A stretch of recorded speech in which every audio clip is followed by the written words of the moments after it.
Well, hello, sisters and brothers here at St. Matthew's. Today is September 10th, and this coming Sunday is September 13th. It is Startup Sunday, the Sunday after Labor Day, when we traditionally celebrate the starting up of the church year. Now, it's a little different this year. We're not all in person, and we won't have the ministry fair like we did last year and different things, but we do want to celebrate starting up another year of our church life together. And let's all hope and let's all pray and pray some more that by Easter 2021, we will be back to worshiping together. I yearn for that. And I know you yearn for that and desire that. So let's all pray that this odd church year we start out this Sunday finishes on Easter and then maybe Pentecost with us all celebrating together back in our beautiful church. And I invite you to come to this Sunday, not only to worship at 9:15. Notice that worship is at 9:15, not 9. Come to that worship. And then stay for the Sunday Forum, because we're going to have a chance to unpack our theme for this year, which is a mouthful. Let me try to get it right. It's abiding in faith, active with hope, anchored by love. Abiding in faith, active with hope, and anchored by love. Faith, hope, and love, the theological virtues, these which open our life to God. We'll be talking about these on Sunday, what they are and how we experience them in our lives, and how through them our lives are made more open, more transparent to God. We let a little bit of God into this world when we live, when we abide, I should say, in faith, when we act with hope, when we are anchored so strongly by love. Anchored by love. So come to the Sunday worship, celebrate the start of the church year, and then stay for the Sunday Forum, and we'll have a chance to talk about these things together. And you also see further down in this email that the reconsideration of the Ruffin House name continues later this month with 2 weeks of small group reflections. These will be groups of 10 people facilitated, and you'll have a chance to not only imagine yourself in the shoes of someone who would like the name preserved, or imagine yourself in the shoes of someone who would like the name taken down. You get to do both of those, but then you also get to put forward your own point of view for the vestry to hear.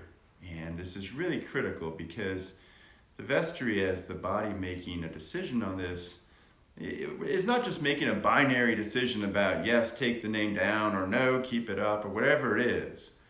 The vestry is really a discerning body, which is looking at how do we as St. Matthew's go forward with our whole history in a way that allows God to work through the wound of that history to make us more compassionate and more engaged and more loving and more connected with the people all around us. And that's the real task the vestry is involved in. And if you come to those small group reflections and give some response around the Ruffin House name, that will help the vestry discern the way forward. And I really would like to have a great attendance at these. We've set 10 up for 100 people. I'd love to set up 5 or 6 more and get 160 people coming to these things. So check down in this email and you'll see the link, and you go sign up for what are your top 3 choices of times for a small group, and then we'll put these groups together with the facilitators that we're training to lead them. Thank you for being part of that process. Now, back at my old parish at St. Michael's in Raleigh, they had a saying which is really helpful, and I'm going to shamelessly steal it from them. And that saying was that in the church we wanted to keep the main thing the main thing. That we want to keep the main thing the main thing. And what they meant by that is the church exists fundamentally to invite people into new life, transform life. Do not be conformed to this world, but be transformed by your faith. And that's the mission of the church, is to invite people into new relationship with God, themselves, and each other in Jesus Christ and the Spirit. And that's the whole point of it, right? And at the same time, we do lots of other stuff that isn't immediately so essential. Say we do Habitat for Humanity, which is a loving expression of our care for our brothers and sisters in the world. We have these discussions about the Roughen House name, about our history with racism and so forth. And it's not that these things aren't important, and it's not these things don't tie into our faith, but I find that as we do these other things, we also need to go back and put time and energy into the main thing. The main thing, keeping the main thing the main thing. Put time and energy back into, where is your life in God? How are we growing in our faith? What does our discipleship look like?